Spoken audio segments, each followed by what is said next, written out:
Hello, can you hear me?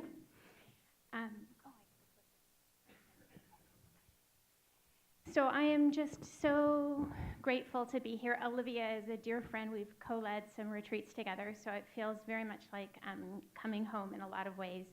We are going to talk a little bit about what is the impact of working in a field where you're bear witness to trauma, or working in a field where the needs constantly outweigh the resources. So it's not just if I'm the therapist and I'm talking to this client and I'm bearing witness to suffering.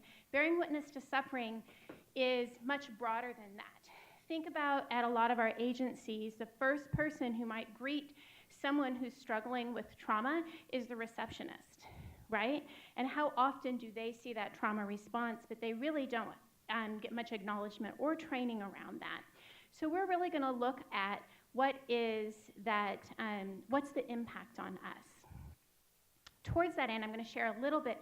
I put together a PowerPoint, but I never use it, so we may flip through some of those things. I always try and give you at least a pretty picture to get us started, but I never know what I want to say until I hear all these other beautiful people, and then I'm like, that's it.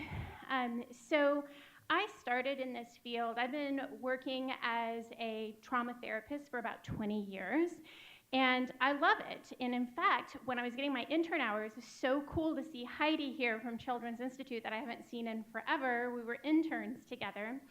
And I was like the last person you would have ever pegged for burnout or vicarious trauma. In fact, back then, we weren't even really talking much about that. And 20 years ago when I started, the terms didn't even really exist, right? So I was working in the field, last person you would peg for burnout. I was the annoyingly happy person in the room. This is Heidi wave, because she can like tell you, because we did this together. I was the person that ruined the curve for everyone else because I could finish my productivity, and I was like, and what's next, right? Making it look like the things that are expected out of us are reasonable when oftentimes, and currently they still aren't. They're beyond what we can normally do. But I didn't realize what was happening is I was able to sort of regulate my mood, but internally, things were really starting to go to shit, right? So what I didn't really know at that time is the volume of energy that you take in, it has to have a way to get out, or it wreaks havoc. So here I was, so happy, and then all of a sudden inside of my body, I started experiencing a lot of physical symptoms. And again, nobody was really sort of trained in vicarious trauma or anything like that at the time, so there wasn't anyone to really talk about. But what I was starting to see is vicarious trauma, and that's where our bodies and we start to actually mirror the symptoms of those that we serve, right? So this is where you're working with a lot of people who have anxiety, and then you start to feel anxiety yourself. Well, I was working predominantly with a whole caseload of child sexual assault, and I was experiencing the physical symptoms of sexual assault in my body and thought I was going absolutely nuts, right? So I started going to these different doctors, and they were like ruling out physical things. And by the way, I'm fine, so you can like put your worries away or anything like that. I turned out okay. But I finally found a doctor who said, I've ruled out this, I want to look at stress just a little bit more carefully. And I was like, stress? No, have you like met me? I'm happy, I'm contributing to society in a positive way, I love what I do for a living, you're crazy. He's like, what do you do for a living? Oh, I treat sexual assault in 0 to 5. And he's like, okay, we're gonna look at stress a little bit more closely. What do you do to take care of yourself? Yeah, I don't understand that question. Well, what do you do when you're not working? Oh, I come home, I watch Law and Order SVU on television, and I drink Chardonnay. Like that I have got down. He's like, okay, so we're gonna look at how you take care of yourself a little bit more closely as well. And that's when I really started making very minor changes in my life that had very major results. Things as simple as turning off electronics at 8 p.m. across my house And all of a sudden, my physical health started coming back to me. Started making rules for myself that I would follow to help me separate work from home. Again, minor things, but made major impact. But it shifted my career to where I started looking at how can we do this work without harming ourselves.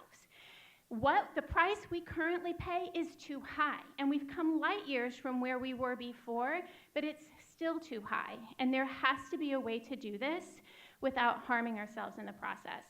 So again, I turned out just fine, but I want to give you a couple more definitions. The other is compassion fatigue, and this is when you become numb to the experiences of others, right? We have a limited amount of what we can take in, and when we go in overload, we either get really, really bitchy or we get really, really numb, but something happens. And this is normal. This is not a bad thing, right? Our bodies should shut down at a certain point to keep us safe and protect us. This is the body being wise. So we're not sick or anything. It's just normal. And then finally, burnout. And this is where you just have the overall volume and it's too high. But most of us that work inside the field of trauma are a triple threat. We usually have all three and look at how those all work together. So if we had more time, we would explore and people could be able to share a little bit about how they may see this in their own life. But you might want to just at least quickly ask yourself, do you work in an environment where the needs exceed the resources?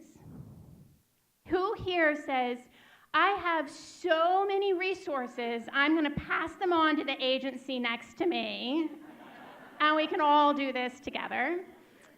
Do I bear witness to suffering? This could be, again, the receptionist. This could be, I'm writing it in a grant. This could be direct therapy. And then, do I have a deep and personal connection to my work?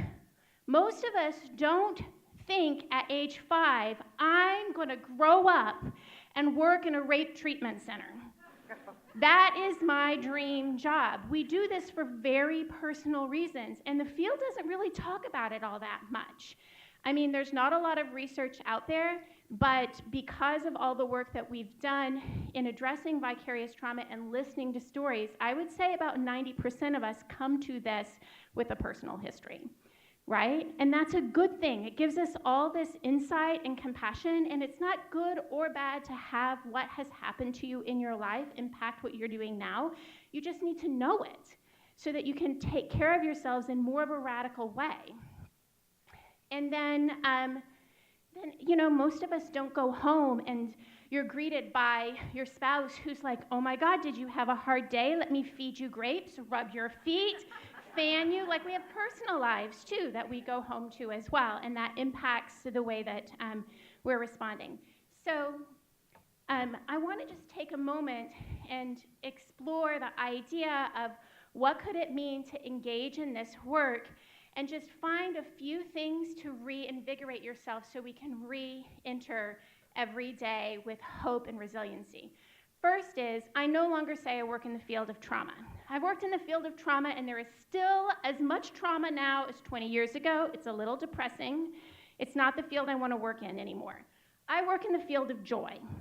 That's the field I work in. I think all of us work in the field of joy. I do not mean to demean or minimize the things that people have experienced at all, but I don't want to go to a party and say I work in the field of trauma. It's lonely, or you get the creepy person who wants to know every detail. I want to work in the field of joy, right? So I think we need to think a little bit about our frame of reference and what can we do to bring into our own lives. And then I want to share just a couple little energetic techniques to just sort of help you get into your bodies on a regular basis. So if you could all stand up, everything's an invitation, so if you prefer to sit, that's totally fine. And will you hold this for me? Thank you. So one of the things I really learned when I was going through my own process of finding health and vitality is thinking of ourselves as energetic beings, right? So oftentimes you'll hear about the trauma in the brain. We now talk about trauma in the body, but it's more than just that. We are energetic beings that connect with nature, connect with people. Our auras are touching right now. I don't know if you know that or not, but Like we're interacting, right? What happens is we have an energetic flow to this energy. And typically when we are in a good mood and getting stuff done and happy, it's moving forward, right? It starts to flip and move backwards when we are experiencing a great deal of vicarious trauma, when we're bearing witness to suffering. That's when, have you ever had those days where you're so tired that this is not like, ooh, if I had a quick nap, this would just be the great day. This is like my bones are tired, I wake up tired.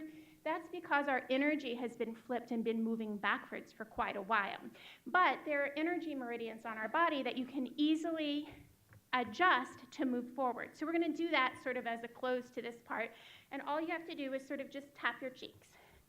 So all we're doing right now is readjusting this meridian point so that our energy is moving forward, right? Now I'm going to invite you to do this and then move down to your clavicle, which is like right near these collarbones. And you're just sort of strengthening your energy system right here and right now. Then you're going to move right here. This is to your, what you're doing right. Have you ever seen Tarzan? Oh, he actually had something going on right here with meridian point, right? So you're just strengthening and sending white blood cells throughout your whole body. And then this is for digestion right here. So tapping right here helps you digest concepts as well as food. We're going to go to lunch soon. All right. And then finally, just take the opposite shoulder and squeeze it, and then draw down your body and then shake. And then what you're doing right now is you're releasing and kind of letting go of some of that negative energy, but you are also doing a little bit of brain bilateral cross stimulation, so you're helping your brain talk to each other, all right? Thank you. How do you feel? Take a moment and just check in. Do you feel any different after just those easy techniques, right? All right, so thank you so very much. Appreciate it.